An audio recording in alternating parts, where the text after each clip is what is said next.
महाभारत में वर्णन आता है कि भीष्म पितामह ने कहा था, मेरा अंतिम संस्कार ऐसी भूमि पर करना जहां किसी का ना हुआ हो संस्कार। तब पूरी पृथ्वी छानी तो महाराज केवल एक सुई के नोक के बराबर जमीन मिली जहां किसी का अंतिम संस्कार नहीं हुआ था। ऐसा कहते हैं भगवान ने विराट रूप धारण करके वहां अपनी भुजा पर ही चिता अग्नि प्रज्वलित करके और भीष्म पितामह को अंतिम संस्कार किया। इस प्रकार पितामह भीष्म के स्तुति का मंगल स्तवन भागवत में कहा गया। भगवान ने पांडवों को कहा, भैया अब मुझे छुट्टी दो, मैं वापस द्वारिका जाऊं। भगवान को द्वारिका जाने की अनुमति दी। भगवान रथ में बैठ करके पुनः द्वारिका प्रस्थान कर गए। द्वारिका में आते ही भगवान ने अपने पांचजन्य शंख का नाद किया और जैसे ही उस शंख की ध्वनि द्वारिका के कोने कोने में पहुंची, आनंदित प्रफुल्लित और सभी लोग मगन हो गए, भगवान को देखने को उत्सुक हो गए। 16,100 पटरानियां हैं भगवान की और प्रत्येक पटरानी अलग अलग महल में रहती है। जैसे ही द्वारिका में प्रवेश किया भगवान ने तो 16,108 राजकुमारियों में होड़ लग रही है कि सबसे पहले किसके यहां जाएंगे ठाकुर जी। भगवान को पता चल गया कि ये सब आपस में एक दूसरे से ईर्ष्या कर रही है कि मेरे पास पहले आएंगे, मेरे पास पहले आएंगे। तो भगवान ने भी विचित्र रूप धारण किए, 16,108 ही रूप धारण किए और एक साथ सबके महल में प्रवेश किया। पटरानियों ने पूछा, आप सबसे पहले किसके यहां गए? बोले, देवी सबसे पहले तुम्हारे पास आया हूं मैं। ठाकुर जी जैसा दाम्पत्य जीवन कोई नहीं जी सकता। श्रीमद् भागवत के 10वें स्कंद के उत्तरार्ध में और 11वें स्कंद में भगवान की दंपति जीवन के बारे में बताया। मतलब परसों की कथा दंपतियों के लिए है। दाम्पत्य जीवन कैसे जीना चाहिए भगवान से सीखो। लोग कहते हैं भगवान ने इतने ब्याह किए, हम 2-4 कर लें। तो भगवान 16,108 पटरानियों के संग एक साथ रहते हैं और अलग अलग रूप में रहते हैं। आप भी रहो, अगर कर सको तो करो। कृष्ण ने जो कहा है वो करो, किया है वो करने की जरूरत नहीं है। भगवान कृष्ण ने जो कहा है वो करो और प्रभु श्री राम ने जो किया है वो करो। राम जी के चरित्र अनुकरणीय हैं, लेकिन कृष्ण भगवान का चरित्र अनुकरणीय नहीं है। 6 दिन के कृष्ण ने पूतना मार दिया, आप मार दोगे? 7 वर्ष के कृष्ण ने 7 कोस लंबे चौड़े गिरिराज पर्वत को 1 उंगली पर धारण कर लिया, हम कर सकते हैं? भगवान कृष्ण की लीला अनुकरणीय नहीं है, भगवान कृष्ण की वाणी अनुकरणीय है।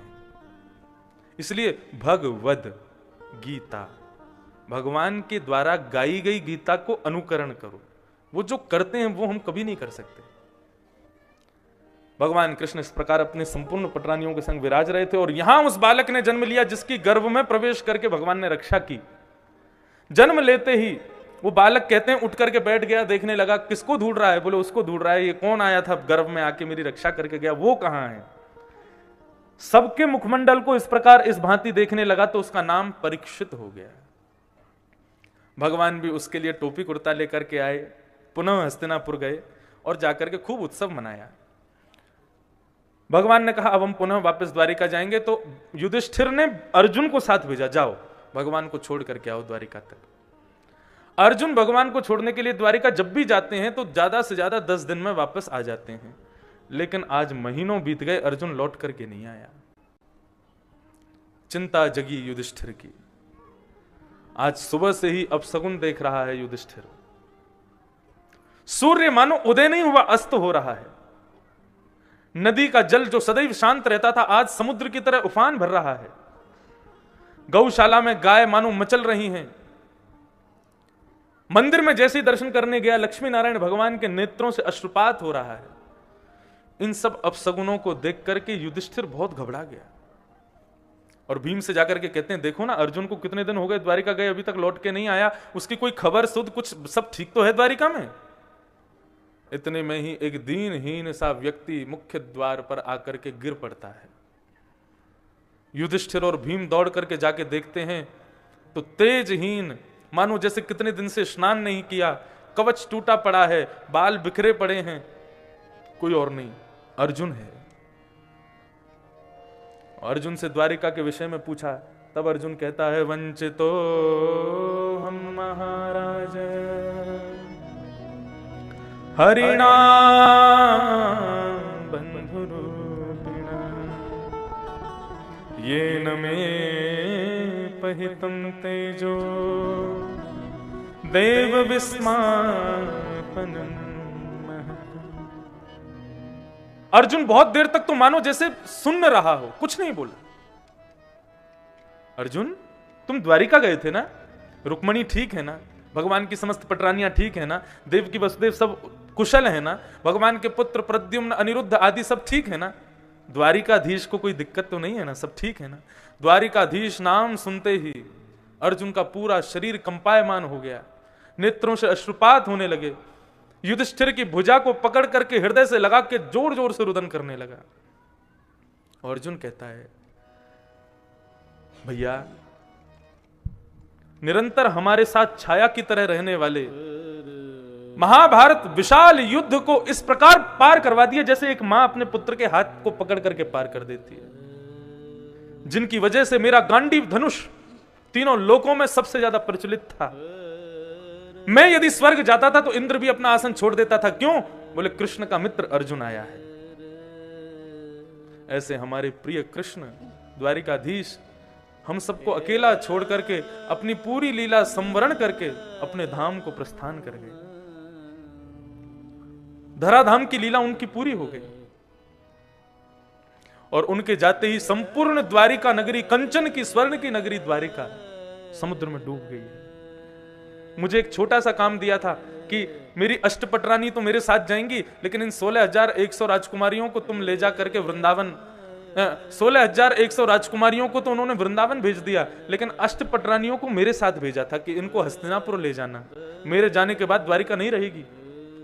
उन 8 पटरानियों को मैं अपने साथ लेकर के आ रहा था। गांडीव धनुष का बहुत अहंकार था मुझको।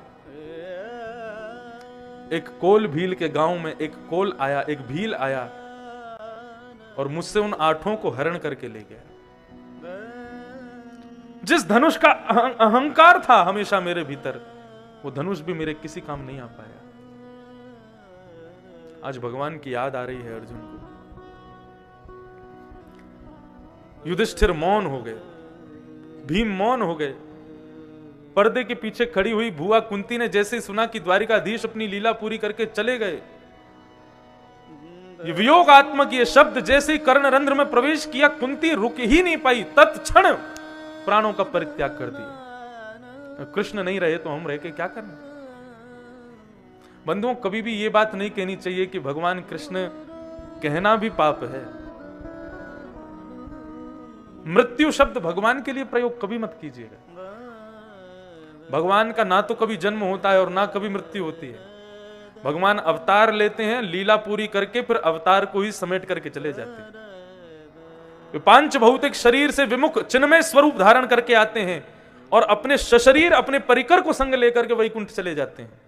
उनकी अंत्येष्टि आदि ये सब कभी नहीं बोलना चाहिए, और जो कहे उसको टोक करके मना कर देना चाहिए। कभी मत बोलो ऐसा।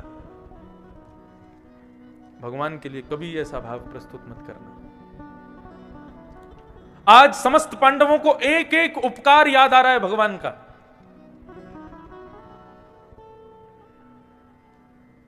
महाभारत युद्ध के सबसे बड़े योद्धा का चयन होना था। बर्बरीक के पास में सब लोग गए और सबने जाकर के कहा, बर्बरीक, तुमने महाभारत का युद्ध देखा है, बताओ महाभारत युद्ध का सबसे बड़ा योद्धा कौन था? अर्जुन सोचने लगा मेरा नाम बोलेगा, मैं गांडीवधारी धनुषधारी अर्जुन हूं। युधिष्ठिर जी सोचने लगे कि मैं धर्मराज हूं, मेरा नाम बोलेगा। बोले भीम सोचने लगे महाभारत का युद्ध का उपसंहार तो मैंने किया था, दुर्योधन की जंगा पर प्रहार करके, मेरा नाम बोलेगा। लेकिन वहां विचित्र घटना घटती है। एक कोने में दोनों हाथों को बांध करके खड़े द्वारिकाधीश की ओर बर्बरीक देखता है और कहता है, महाभारत युद्ध का सबसे बड़ा योद्धा यदि कोई था तो वो थे द्वारिकाधीश कृष्ण। युधिष्ठिर चिल्लाने लगा बर्बरीक पर, अरे बर्बरीक, तेरा धड़ चला गया, धड़ के साथ शायद बुद्धि भी चली गई है। अरे जिन्होंने शस्त्र को हाथ तक नहीं लगाया महाभारत युद्ध में, तू कह रहा है वो सबसे बड़े योद्धा थे। योद्धा का लक्षण पता है? कवच पहनता है, ना जाने कितने प्रकार के आयुधों के नाम गिनवाता है युधिष्ठिर। उन सबको धारण करके जब योद्धा आता है तब उसको योद्धा कहा जाता है। हाथ में घोड़े की रस्सी पकड़ करके चाबुक मारने वाले को तुम योद्धा कह रहे हो? आज युधिष्ठिर के नेत्र सजल हो गए। अर्जुन कहता है भैया आपने भगवान कृष्ण के प्रति उस समय क्या नहीं कहा था? बहुत सावधानी से सुनिए। बोले मैं बताऊं, वास्तव में मैं और आप जो युद्ध कर रहे थे वो किस प्रकार का युद्ध था? बोले वो इस प्रकार का युद्ध था कि ठाकुर जी ने महाभारत युद्ध की सेना को जैसे ही एक बार देखा, देखते ही ठाकुर जी ने उन सबकी प्राणों का तभी हरण कर लिया था। मैं और आप तो केवल मरे मराए मुर्दों को ही मार रहे थे, उनकी मृत्यु तो पहले ही हो चुकी थी। सावधानी से सुनिए बहुत। ये अभी कथा जिस गति से चले, अब चले, हम कृष्ण जन्म चाहे 12 बजे करें, आज कर देंगे। हमसे भागा नहीं जाता कथा में। हमें एक प्रसंग दिखता है तो आप लोग दिखना बंद हो जाते हो, मुझे प्रसंग दिखाई दिखने लग जाता है और फिर मुझे लगता है इसको कह ही दूं। जब महाभारत का युद्ध सुनिश्चित हुआ, उस समय युधिष्ठिर राजा से भगवान कृष्ण ने एक उनको उपाय बताया। बोले देखो, पांडवों कौरवों के पास सेना बहुत बड़ी है और तुम्हारे पास उतनी बड़ी सेना नहीं है। क्या करो, अपने मित्र राजाओं को संदेश लिखो और तुम्हारे जितने भी मित्र हैं पूरे भारतवर्ष में, उन सबको संदेश लिख करके सबको आमंत्रण भेजो कि वे अपनी सेना लेकर के यहां पधारें। सेना का बल तो होना बहुत जरूरी है। युधिष्ठिर ने कहा जो आज्ञा। उसने अपने सारे राजाओं को, यहां तक कि इन राजाओं की श्रृंखला में लंका के नरेश, विभीषण का भी नाम था। हमारे पूज्य नाना जी सुनाया करते थे कि विभीषण को निमंत्रण पत्र देने के लिए स्वयं भीम गए लंका, और विभीषण के यहां जैसे ही पहुंचे भीम, तो भीम के आते उनकी खूब बढ़िया स्वागत किया, खूब सत्कार किया और आकर के विभीषण बड़े अहंकार में आए कि हमारी इतनी सेना। अच्छा, निमंत्रण पत्र युद्ध का कैसा होता था? हमारी इतनी अक्षौणी सेना है, इतने हाथी हैं, इतने घोड़ा हैं, इतने बल्लम फरसा, इतने तलवार, इतने धनुष्बाण, इतने ये, वो सब लिखा जाता उसमें पत्र में। तो भीम को बड़ा अभिमान था कि महाभारत जैसा युद्ध तो पूरे विश्व में आज तक कभी हुआ नहीं है। विभीषण को दिखाएंगे जैसे ही हम पत्र, तो देख करके चौंक जाएगा विभीषण, क्योंकि जितने भी राजाओं के पास पत्र जाता था वे सब राजा अपने दांतों तले उंगली काट लेते थे। बोले इतना विशाल। जैसे ही विभीषण के पास में पत्र पहुंचा तो विभीषण पत्र देख करके मुस्कुरा रहा था।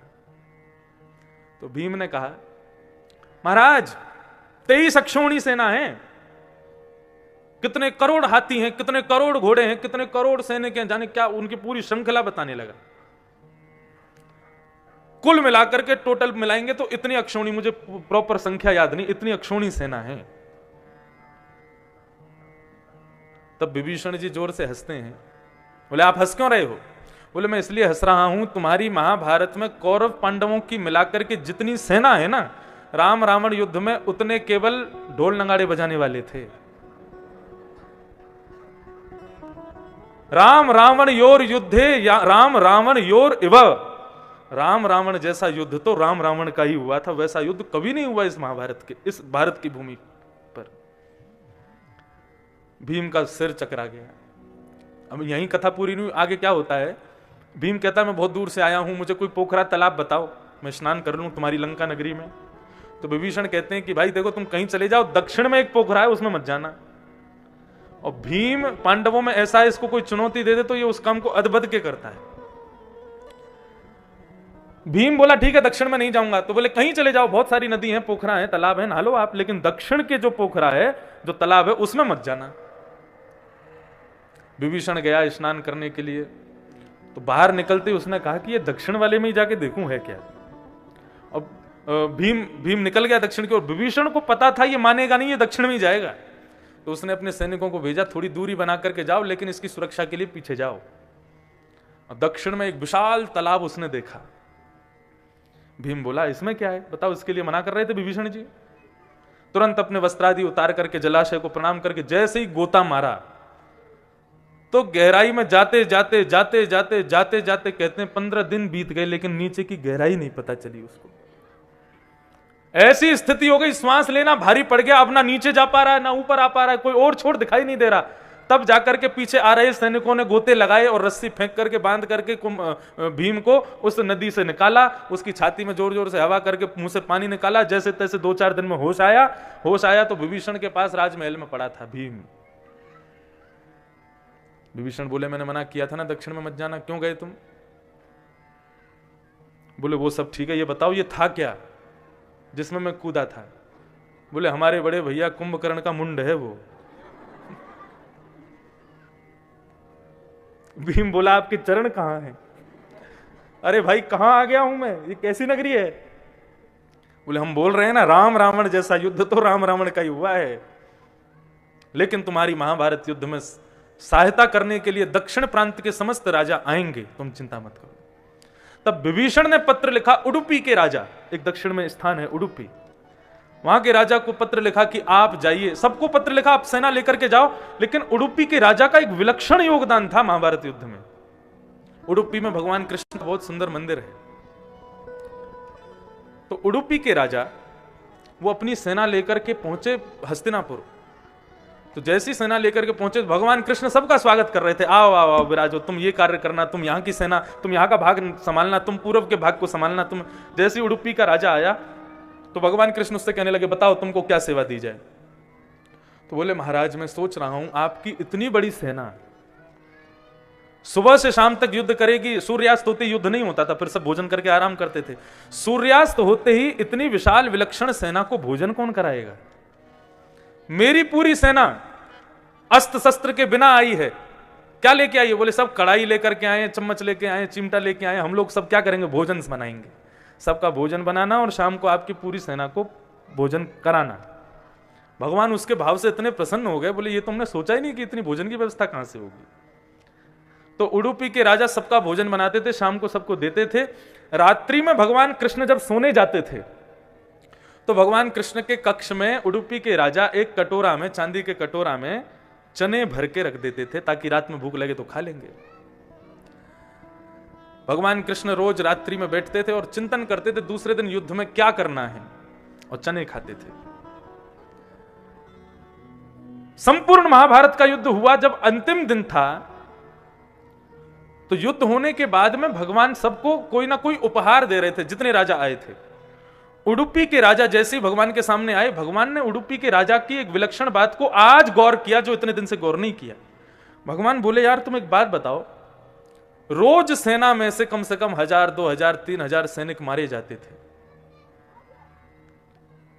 तुम्हारा भोजन सामग्री उतनी ही कैसे बन जाती थी जितनी सेना बचती थी? क्योंकि अंतिम पंक्ति जब होती थी उसी समय सारा भोजन पूरा हो जाता था। तुमको कैसे पता रहती थी कि आज कितनी सेना रहेगी, आज कौन मरने वाला है, क्या होने वाला है? तब उडुपी का राजा बोला, बोले प्रभु मैं आपके कक्ष में रोज रात्रि में चने रखता था, उनको गिन के रखता था, और जितने भी मुख्य योद्धा हैं उन सबका विचार करके रखता था। मुझे पता था आज आप रात्रि में क्या करेंगे, कक्ष में जाएंगे और ऊपर की ओर देखेंगे और सोचेंगे कल किसको मारना है, कल भीष्म पितामह को सैया पे लेटाना, कैसे लेटाना है, यहां से यूं अर्जुन जाएगा, यहां से ऐसे होगा। पूरी रूपरेखा आपके ऊपर बनती रहती थी, और जैसे ही भीष्म पितामह को बाण लगे, बाणों की सैया पे लेट गए, आप कहते हैं हाँ हो गया काम, फिर एक चना खा लेते थे। तो आपकी उस गणना से मैं समझ जाता था आज कितने लोग मरने वाले हैं। भगवान के नेत्र सजल हो गए, उसको हृदय से लगाया, बोले हम तुमसे इतने प्रसन्न हैं, जरूर उडुपी में हमारा एक सुंदर मंदिर बनाओ और उस मंदिर की मूर्ति में मेरा पूर्ण रूपेण आवेश रहेगा। तो आज अर्जुन कह रहे हैं कि प्रभु महाभारत के योद्धा हम नहीं थे, महाभारत के योद्धा तो कृष्ण ही थे, जो केवल अपनी दृष्टि मात्र से, देखने भर से सभी लोगों के प्राणों का हरण कर लेते थे। वो कृष्ण आज हमको छोड़ करके चले गए। अत्यंत दुखित पांडव, तुरंत युधिष्ठिर ने अपने सिर का मुकुट उतार दिया, बोले कि अब मैं इसका अधिकारी नहीं हूं। दूर खेल रहे नन्हे से बालक परीक्षित को बुलाया, जिसको वो अबोध बालक कुछ नहीं जानता, उसको उठा करके राज सिंहासन पर बिठा दिया और उसके मस्तिष्क पर अपना राज मुकुट विराजमान कर दिया। ब्राह्मणों को आज्ञा की, हे भूदेवों, ये राज शासन आपकी ही कृपा से चलता आया है, इस बालक को सद्मार्ग बताइएगा और जैसे जैसे बड़ा हो इसको राज शासन करना सिखाइएगा। हम लोग अब इस पृथ्वी पर नहीं रहेंगे, जिनके अनंत उपकारों से आज हम जी रहे हैं, उनकी अनुपस्थिति में हम इस राज महल में रहेंगे? ऐसा नहीं कर सकते। पांचों पांडवों ने वर्कल वेश धारण कर लिए, वन के वेश धारण करके द्रौपदी को साथ लेकर के पांचों पांडव स्वर्गारोहण को प्रस्थान कर गए। स्वर्गारोहण को प्रस्थान, ऐसे पांचों पांडवों को हम प्रणाम करते हैं। जिनकी पग पग पर भगवान ने रक्षा की है। पांडवों के बाद अब राजा हस्तिनापुर के हैं परीक्षित। परीक्षित धीरे धीरे बड़े होने लगे, धीरे धीरे बड़े हुए तो उनको राज शासन सिखा दिया गया। परीक्षित के राज शासन में प्रजा पांडवों से ज्यादा सुखी थी। इतना सुंदर एक राजा मिला था पूरे भारत को परीक्षित। आज भ्रमण करते हुए जा रहे थे परीक्षित, मेरे राज्य में कोई दुखी तो नहीं है। तभी उन्होंने एक आश्चर्य देखा, एक काला व्यक्ति वो बैल के, वृषभ के 3 पैरों को काट चुका है, चौथे पैर को काट रहा है। एक गैया उसके सामने खड़े होकर रुदन कर रही है। गौवध देखते हुए राजा को देखा नहीं गया। तुरंत अपनी तलवार निकाल करके दौड़ करके उस काले व्यक्ति को मारने के लिए गए तो वो दूर जाकर के छुप गया। उसी समय परीक्षित उस वृषभ बैल से पूछते हैं, महाराज आप कौन हैं और आपके 3 पैरों को काटा किसने काटा? ये काला व्यक्ति कौन है और ये चौथा पैर क्यों काट रहा है? ये गऊ कौन है? मुझे पूरा संदर्भ बताइए। ये आश्चर्य स्वप्न जैसा दृश्य मुझे क्यों दिख रहा है? तब वो बैल कहता है, राजन मैं धर्म हूं, मेरे 4 पैर हैं, सत्य, दान, दया और पवित्रता। ये धर्म के 4 चरण हैं। जो इन चारों का पालन करते हैं मतलब उनके भीतर धर्म है। सत्य, दान, दया और पवित्रता। सतयुग जाते ही धर्म का एक चरण कट जाता है। कौन सा? दया। दया रूपी चरण कट जाता है। त्रेता आते ही एक चरण और कट जाता है, दान। और द्वापर आते ही एक चरण और कट जाता है, शौच, पवित्रता। कलयुग में केवल एक ही पैर है, क्या? सत्य। लेकिन आज भी यदि आप सोचो, सवेरे उठने से लेकर रात्रि सोने तक आप स्वयं से पूछिए कितनी बार झूठ बोलते हैं, कितनों से झूठ बोलते हैं। संपूर्ण दिन भी हमारा सत्यता में तो नहीं जाता। कल बंधुओं एकादशी थी, आप में से कितने लोग एकादशी करते हो,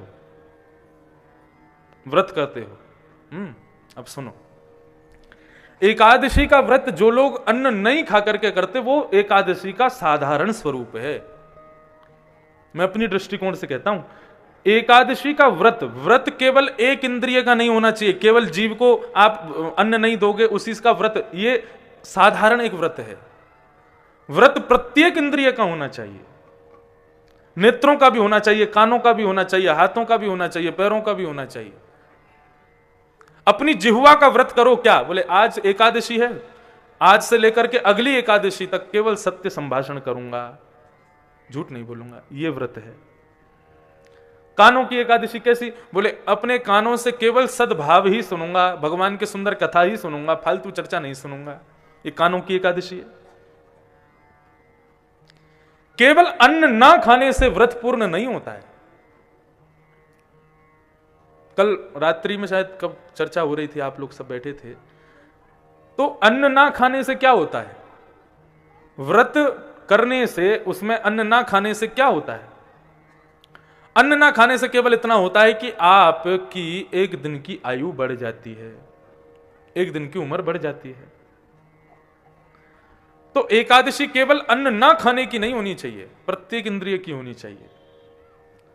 एक सद्व्रत अपने नेत्रों से, आज केवल मैं भगवत भक्तों का और भगवान का ही दर्शन करूंगा पूरा दिन एकादशी का। किसको देखूंगा? बोले केवल भगवान के सुंदर सुंदर चित्रों को देखूंगा, फोन में ही देखूंगा, भगवान के भक्तों का दर्शन करूंगा। ये नेत्रों की एकादशी।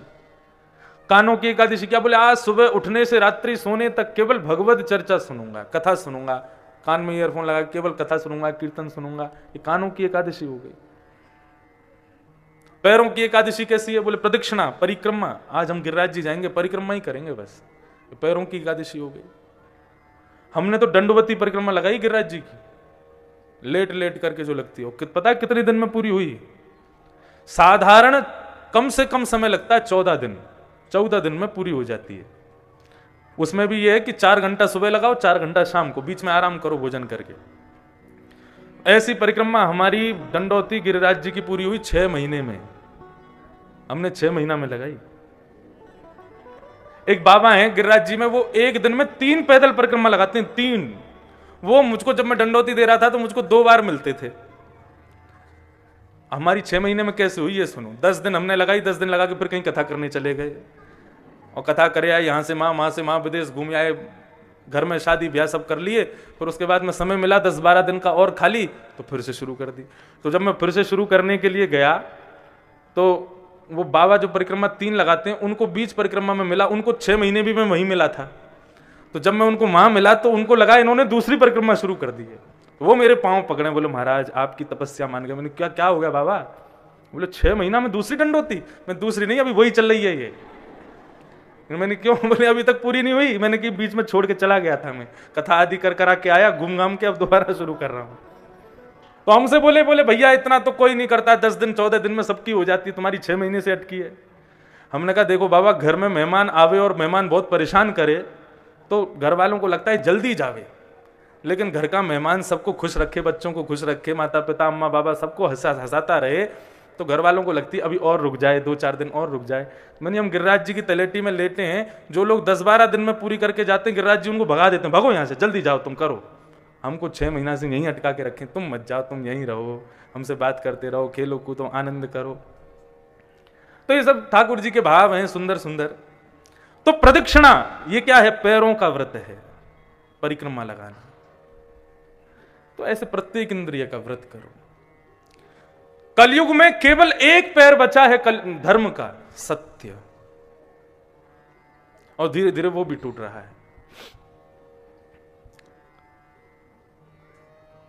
धर्म कहते हैं जो मेरा पैर काट रहा था ये कोई और नहीं है परीक्षित, ये कलयुग है। और ये सामने जो गऊ खड़ी है ये कोई और नहीं, ये पृथ्वी है। ये दुखी है क्योंकि मेरे चरण काटे गए। पूरा संदर्भ समझ में आ रहा है ना? धर्म को कष्ट होता है तब पृथ्वी रोती है, रुदन करती है।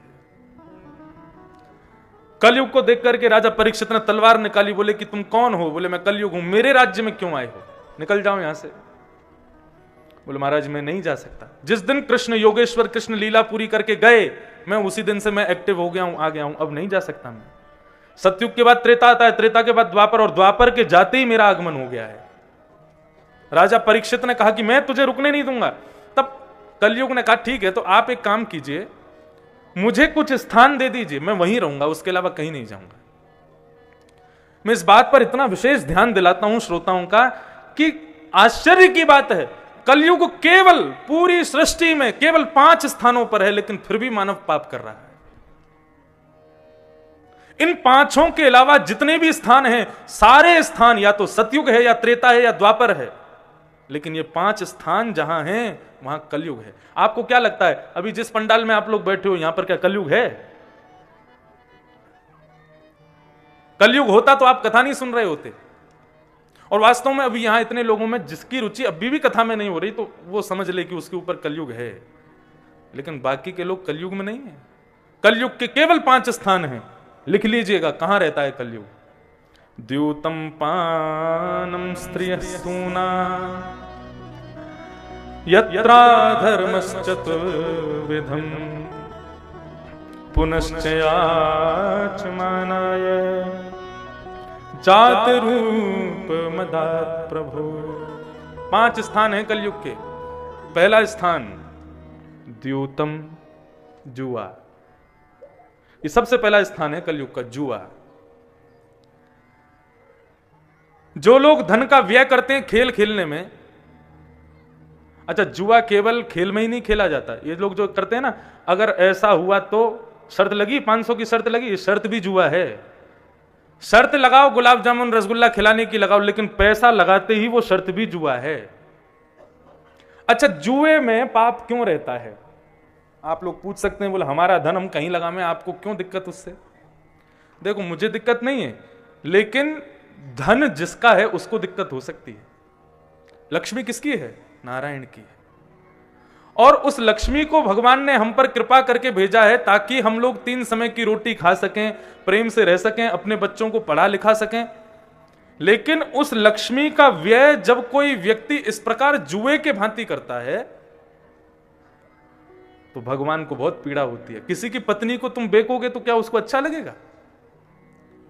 इसलिए जुआ सबसे पहला पाप है। खेल कोई भी खेलो, लेकिन उसमें धन का प्रयोग मत करो। ये शर्त लगाना, ये नहीं करो कि इतने रुपए में जो जीतेगा उसको इतने रुपए मिलेंगे, ये नहीं होना चाहिए। 1 रुपए का भी इस प्रकार व्यय नहीं होना चाहिए। मैं तो अपनी कथा में कहता हूं कि अपनी कला को, अपने सुंदर गुणों को आप यदि संसार को रिझाने के लिए प्रस्तुत करते हो, ठीक है, आपका घर उसी से चलता है, जीवन यापन उसी से होता है, हमारा कंठ, हमारी वाणी ही हमारा घर चलाती है। लेकिन साल भर में आप पूरे विश्व को इस वाणी से रिझा करके धन कमाओ, लेकिन साल में एक कथा केवल ठाकुर जी के लिए करो। अपने सद्गुण का व्यय केवल ठाकुर जी को रिझाने के लिए करो। संसार को तो रिझाया साल भर, लेकिन एक कथा केवल ठाकुर, इसीलिए हम ठाकुर जी का उत्सव मनाते हैं। साल की पहली कथा उत्सव होगा, उसमें सारा धन व्यय हमारा ही होता है, सारे पैसे खर्च हमारे होंगे। क्यों? बोले पूरी कथा का, पूरे साल भर सबको रिझाएंगे, लेकिन साल की प्रारंभ में पहली कथा ठाकुर जी को सुनाएंगे। ये वाणी का गुण भगवान ने दिया है। इस वाणी के गुण को भी यदि मैं संसार में बेचता हूं और उससे धन कमाता हूं, तो ये भी एक प्रकार से जुआई है, ये भी एक प्रकार से द्यूतम की श्रेणी में आ जाएगा। लेकिन ये द्यूतम कब नहीं रहेगा? जब साल भर में एक वाणी की सेवा निरपेक्ष रूप से केवल भगवान के लिए की जाए, तो ये द्यूतम नहीं है। तो पहला स्थान कलयुग का द्यूतम, जुआ। दूसरा स्थान कलयुग का है पानम, मदिरा पान, या जीव पर उस हर वस्तु को धारण करना जो जीव के लिए उपयोगी नहीं है, उसको कहते हैं पानम। पानम नहीं करना चाहिए।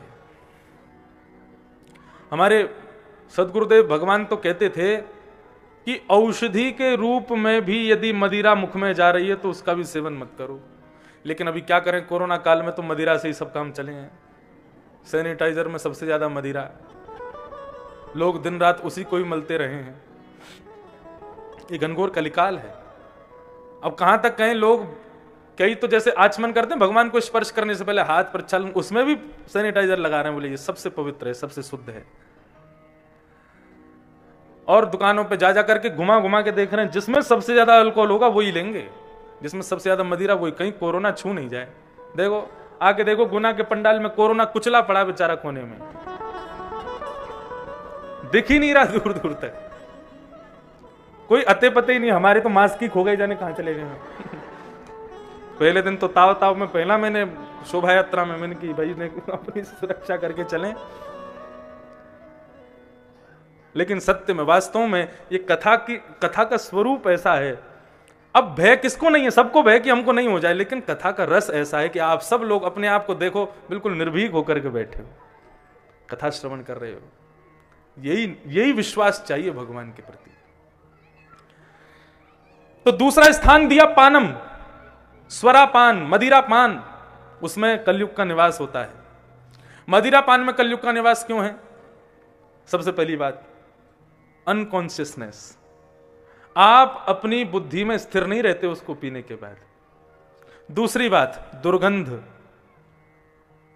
तीसरी बात, पास में ऐसी वस्तु का सेवन करो या ऐसी वस्तु को जीवन में लाओ जिससे लोग आपसे जुड़े। ऐसी वस्तु कभी सेवन मत करो जिससे बगल वाला भी उठ के चला जाए। लोगों को जोड़ने वाली वस्तुओं को लाओ, लोग दूर हो जाएं, परिवार उजड़ जाए, सब सर्वनाश हो जाए, ऐसी वस्तु में तो कलयुग ही रहेगा। और दूसरी बात मैं कहता हूं कि हमारी जीभ जो है ना, ये सरस्वती का आसन है। लोग कहते हैं कुछ गलत मत बोलो, दिन में एक बार सरस्वती जीभ पर विराजती है। क्यों? ये जिह्वा, ये सरस्वती का आसन है। हम लोग शब्दों को इस जिह्वा से बोलते हैं, राग रागनियों को इस जिह्वा से गाते हैं। सरस्वती इस जिह्वा पर बैठती है। उनके आसन को बढ़िया शुद्ध पंचामृत से अभिषिक्त करना चाहिए कि मदिरा पान करके उस आसन को दूषित करना चाहिए? हमारा हृदय ये एक कुंज है, इसमें भगवान विराजमान रहते हैं। भगवान हृदय में विराजमान है तो भगवान को वही वस्तु देनी चाहिए जो उनके लिए भोग्य हो, वो नहीं देनी चाहिए जिससे भगवान को पीड़ा हो। इसलिए मदिरा पान में भी कलयुग का निवास। द्यूतम पानम, और तीसरा है स्त्रिय, पराई स्त्री का संग,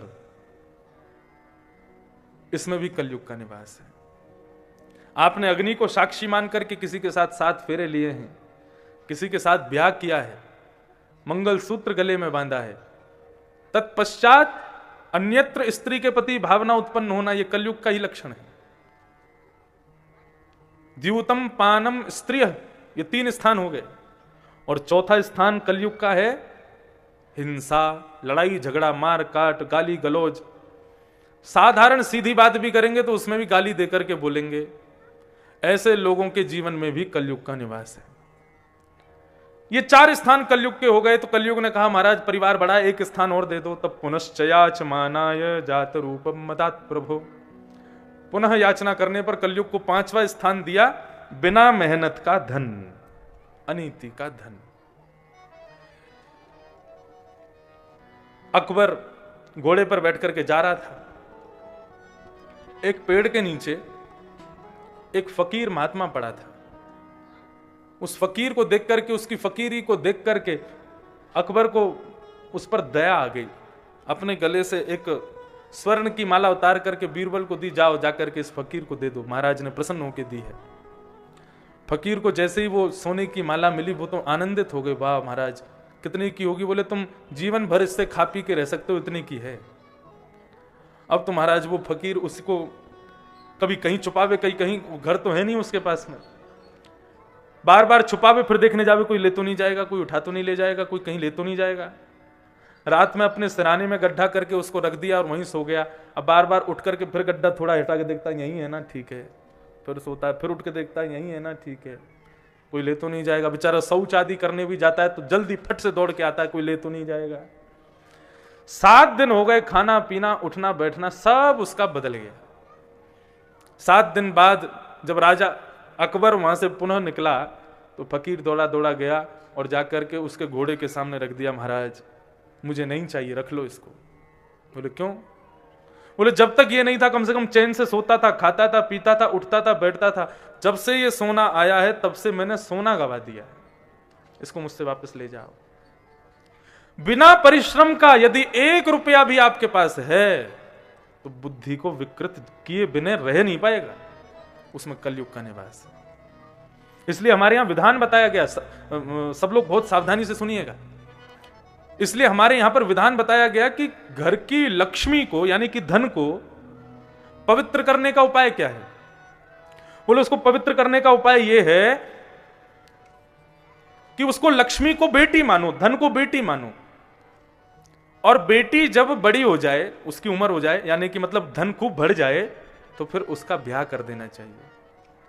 तो ऐसे ही धन जब बढ़ जाए तो उसको पवित्र करने के लिए उस धन रूपी बेटी का ब्याह करो। लक्ष्मी का ब्याह केवल नारायण से होता, और किसी से होता नहीं है। तो इसलिए क्या करो? बोले भगवत कार्यों में अपनी लक्ष्मी का व्यय करना ही उस मानव के द्वारा घर के धन का नारायण के साथ ब्याह करना है।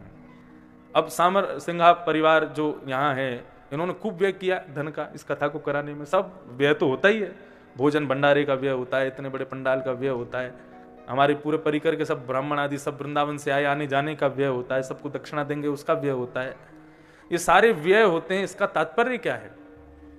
इसका तात्पर्य यही है कि इनके घर की लक्ष्मी का ब्याह नारायण के साथ हो रहा है। इनकी घर की अब लक्ष्मी नारायण से ब्याह करके शेष बचे हुए धन को पवित्र कर रही है। लेकिन याद रहे, लक्ष्मी का ब्याह तभी करना चाहिए जब वो बड़ी हो जाए। छोटी सी लक्ष्मी का ब्याह कर दोगे तो फिर बाल ब्याह का दोष लग जाएगा। इसलिए जब तक उसकी क्षमता नहीं हो जाए लक्ष्मी की कि हां अब ये योग्य हो गई है, तब उसका ब्याह करना चाहिए।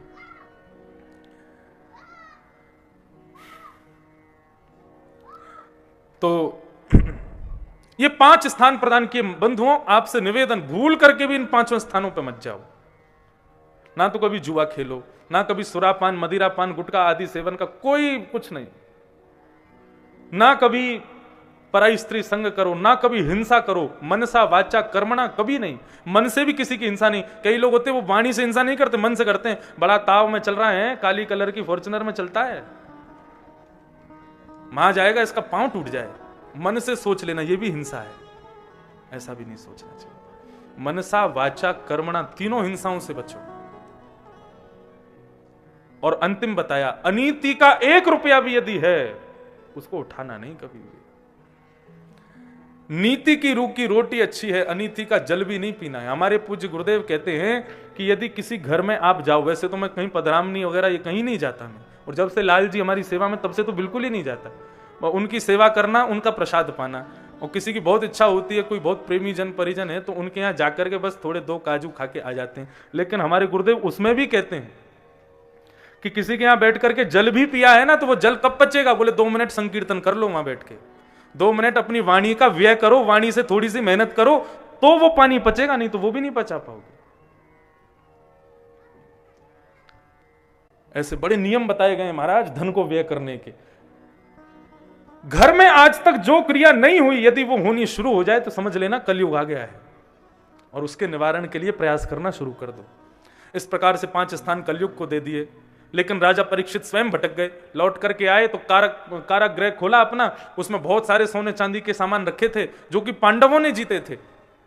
उन्हीं में से एक मुकुट था मगध नरेश जरासंध का, जिसको भीम ने मारा था। उस मुकुट को देख करके परीक्षित को लगा बड़ा सुंदर है, मैं पहन लूं।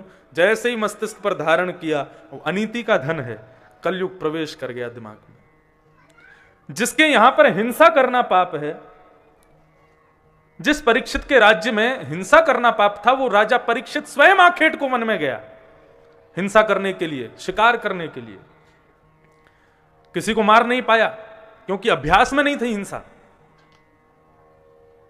तभी जोर की प्यास लगी तो शमीक ऋषि के आश्रम में जाकर के वहां एक संत को बैठा हुआ देखा। शमीक ऋषि ध्यानस्थ बैठे थे, उनसे जाकर के परीक्षित कहता है, महाराज राजा परीक्षित आपके द्वार पर आया है, जल पिलाइए। लेकिन शमीक ऋषि त्राटक समाधि में बैठे थे, उनको बाहर की किसी वस्तु की आवाज सुनाई नहीं दे रही थी। कोई प्रक्रिया ना देने पर राजा को अपना अपमान लगा और उसने मरा हुआ सर्प उठा करके और शमीक ऋषि के गले में डाल दिया। बोले, पाखंडी ढोंगी बाबा, राजा तुम्हारे द्वार पर आया है और पानी की याचना कर रहा है, तुम उसको जल नहीं पिला सकते? ध्यानस्थ बैठे हो। बंधुओं, अपमान का बोध किसको होता है? मेरा अपमान कर दिया, यह अपमान बोध किसको होता है? जिसको बहुत सम्मान की इच्छा होती है, उसी को अपमान बोध होता है। और जिसको अपमान बोध नहीं होता, अपमान करने के बाद भी, तो इसका मतलब क्या? उसके हृदय में सम्मान की इच्छा ही नहीं थी। इसलिए ये भी कलयुग के दोष हैं। कलयुग जब आता है तो ये दोष भी लाता है। क्या? अति सम्मान की इच्छा। शास्त्र ने एक आज्ञा करी है, ध्यान से सुनिएगा। यदि आपकी बहुत निंदा कर रहा है कोई, तो उस निंदा को स्वीकार कीजिए। क्यों? अपनी कानों से अपनी निंदा सुनने से मानव के पाप नष्ट होते हैं। यदि कोई मुझे गाली दे रहा है, मेरे बारे में अपशब्द कह रहा है, तो उसको सुनने से मेरे पाप खत्म होंगे, और अपनी ज्यादा प्रशंसा सुनने से पुण्य खत्म होते हैं। इसलिए गोस्वामी तुलसीदास जी महाराज कहते हैं, निंदक नियरे राखिए, निंदकों को सदैव पास रखो। क्यों? बोले, चलती फिरती गंगा है, बार बार गाली देगा, जितनी बार गाली देगा उतने पाप नष्ट होते चले जाएंगे। लेकिन यदि कोई बहुत प्रशंसा करे, आप ऐसे हो, आप ऐसे हो, और आप दिल, वो बंगाल में कहते हैं अति भोक्ति चोरे लोक्षण। अति भक्ति कोई दिखावे, ज्यादा दुल्लर तिल्लर होता जाए, चरणों में गिरा जाए, आपकी कथा, आपकी वाणी, आपका स्वर, आपका जे, आपका वो, समझ जाना चोर है ये। अति भोक्ति चोरे लोक्षण। इसलिए ज्यादा प्रशंसा करने वालों से दूर रहो सदैव। किनके पास रहो? बोले, जो निंदा करते हैं, जो आपकी गलती को आपके मुंह पे बता देते हैं, उनके पास रहो। इसका मतलब ये नहीं शाम को मिलने आओ, पूरी गलती निकाल के आपने कथा में ये बोला था। आप अपने लिए समझो। आजकल के युवान कैसे हैं? यदि उनकी अवगुण बता दिए जाएं, तुम ऐसा करते हो, तुम ऐसा करते हो, तो तुरंत नाराज हो जाते हैं। शास्त्र आज्ञा करते हैं, क्रोधापि देवेन वरेण तुल्यम। माता पिता गुरु जितने भी बड़े हैं, उनका क्रोध वर के समान होता है, वरदान के समान होता है। क्रोधापि देवेन वरेण तुल्यम। इसलिए कभी माता पिता यदि गुस्सा नहीं करते तो जानबूझ के ऐसा काम करो कि उनको गुस्सा आवे, 2-4 गाली दें। क्यों? उनके मुख से निकले हुए सुंदर वचन और उनके हाथों से निकली सुंदर पिटाई ही तुमको जीवन में कुछ बनाएगी। अरे वो बालक ही क्या है जो कभी अपने माता पिता से नहीं पिटा। वो उस बालक ने जीवन में कुछ नहीं पाया जिसने अपने माता पिता से कभी सुनाई, कभी डांट ना खाई हो, कभी पिटाई ना खाई हो। आज ही सारे घर पे जाना, मम्मी पापा को परेशान करके खूब गाली खाना रहती। क्रोधापि देवेन वरेण तुल्यम, शास्त्र आज्ञा करते हैं। राजा परीक्षित ने अपराध किया, एक संत के गले में मरा हुआ सर्प डाल दिया बेवजह। छोटे छोटे बालकों ने वो दृश्य देखा, जाकर के शमीक ऋषि के पुत्र श्रृंगी को बता दिया, तुम्हारे पिता के गले में मरा हुआ सर्प डाल दिया राजा परीक्षित ने। क्रोध में भर करके शमीक ऋषि के पुत्र श्रृंगी ने हाथ में जल लिया और जल लेकर के वाक वज्रम विशसर्ज, मैं श्राप देता हूं आज के 7वें दिन राजा परीक्षित को तक्षक सर्प डस देगा, उसकी मृत्यु हो जाएगी। श्राप दे दिया। लौट करके आए, अपने पिता के गले में मरा हुआ सर्प देख करके बहुत रोया श्रृंगी। थोड़ी देर में जब शमीक ऋषि के नेत्र खुले, सामने बैठे हुए पुत्र को रोता देखा। पिताजी, शमीक ऋषि ने राजा परीक्षित ने आपके गले में मरा हुआ सर्प डाल दिया। शमीक ऋषि ने जैसे देखा मरा हुआ सर्प पड़ा, उठा करके उसको दूर फेंक दिया। बोले क्यों? बोले जल मांगा था आपसे, लेकिन आप ध्यान में थे, आपने नहीं दिया, इसलिए ऐसा किया। शमीक ऋषि पर इसका कोई प्रभाव नहीं पड़ा। बोले कोई बात नहीं, राजा हैं, कुछ भी कर सकते हैं। बोले ऐसे कैसे कुछ भी कर देंगे? आप चिंता मत कीजिए पिताजी, मैंने उसको श्राप दे दिया है, आज के 7वें दिन तक्षक सर्प डस देगा, राजा परीक्षित की मृत्यु सुनिश्चित है। इस बात को सुनकर के, राजा परीक्षित के मृत्यु के शाप को सुनकर के शमीक ऋषि खुश नहीं हुए। उन्होंने कहा, परीक्षित श्रृंगी, राजा परीक्षित ने कोई अपराध किया था तो उस अपराध के दंड में कोई और दंड देते, तुमने सीधा मृत्यु दंड क्यों दे दिया? किसी व्यक्ति को कोई रोग लग जाए तो वैद्य को रोग दूर करने की दवाई देनी चाहिए कि सीधा रोग ही कोई खत्म कर देना चाहिए? रोग दूर करने की दवाई देनी चाहिए ना। बैर रोग से होता है, रोगी से नहीं होता है। लेकिन तुमने गलत किया, तुमने रोगी से बैर किया, राजा परीक्षित से बैर करके तुमने। भगवान बुद्ध से हमने क्या सीखा? यही सीखा। भगवान बुद्ध कभी भी मानव से बैर नहीं करते, मानव के भीतर जो राक्षसत्व है उससे बैर करते थे। भगवान बुद्ध कहते थे कि मानव के दुर्गुणों को देख करके मानव से दूरी मत बनाओ, उसके दुर्गुणों को सुधारने का प्रयास करो। ना सुधरे तो फिर उसको उस पर छोड़ दो, लेकिन तुम अपना प्रयास एक बार जरूर करो। ये भगवान बुद्ध के सूत्र थे। इसलिए मानव से कभी बैर मत करो, रोग से बैर करो, उसके अंदर जो दुर्गुण है उससे बैर करो। लेकिन अब जो हुआ सो हुआ। अपने एक शिष्य को बुला के कहा, राजा परीक्षित को जाके बता दो 7 दिन में मृत्यु होने वाली है उनकी, अपनी मुक्ति का उपाय खोज लें। राजा परीक्षित को जाकर के जैसे ही बताया गया कि 7 दिन शेष हैं, राजा परीक्षित ने तुरंत अपना शीश से मुकुट उतार दिया, अपने सोने चांदी के सब आभूषण उतार दिए, अपने पुत्र जन्मेजय को राज्य गद्दी पर बिठा करके राजा बना दिया और अपनी पत्नी और पुत्र सबको आशीष देकर के राजा परीक्षित वन को निकल गए। गंगा के किनारे जाकर के बैठे बड़े बड़े ऋषि महात्मा संत उनको अंतिम समय में उपाय बताने के लिए आए, लेकिन नैको मुनिर्यस्य वच प्रमाण, कोई प्रमाण से नहीं बता पाया कि तुम ये करो तो तुम्हें मुक्ति मिल जाएगी। और तभी वहां पर आगमन हुआ व्यास नंदन श्री व्यास जी के पुत्र श्री सुखदेव जी महाराज का। सब लोग स्वागत करो श्री सुखदेव जी का।